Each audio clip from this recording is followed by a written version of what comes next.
It's a problem that is rarely talked about: sex trafficking in Lancaster County. The North Star Initiative is hoping to provide victims of sex trafficking with a safe home to escape that life, but they need funds to make it happen. We spoke with an advocate for the home who was raised in brothels to hear her story of survival. Now, just a warning, some of the content in this story is shocking and may not be appropriate for young children.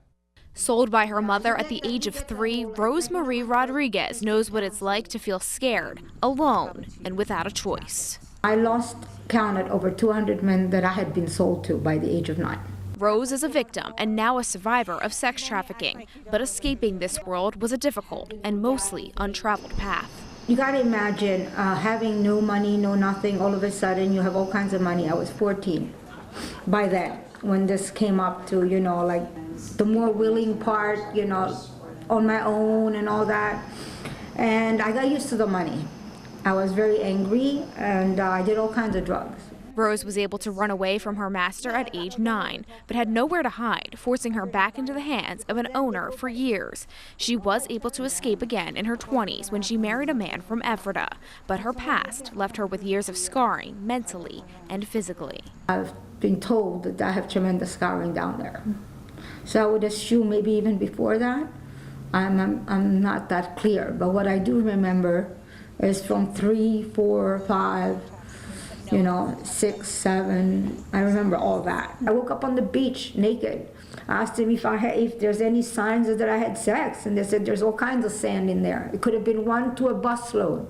Rose is still haunted by her life in sex trafficking and suffers from PTSD, but wants to use her story to help the young women selling their bodies who feel like they have no place to run. They're not going to know much about, they need how to balance their, finances, get a job, how to live with their post-traumatic syndrome or whatever is going to be their issues. Like I am diagnosed with post-traumatic syndrome. She says community members need to open their hearts and minds and back the opening of a safe harbor for women to live and receive the support they need to have a normal life. Because if I can change the voice of a woman who's ready to sell her child for crack, or personal need, or whatever, but if she thinks it's going to be better for them, it's a better to check into it, to think about it, because that will stay there for them. And I also want to be the voice if there's a woman out there she's waiting for her customer to come out of the bathroom, and she's ready to have another customer, that she has a choice, that she doesn't have to do that anymore. She can come here or somewhere like this. If you would like to help support the opening of the harbor, Lancaster County's first restoration home for women who have been rescued from sex trafficking and sexual exploitation, you can attend the North Star Initiative dessert reception fundraiser happening tomorrow night at Calvary Church starting at 6:30.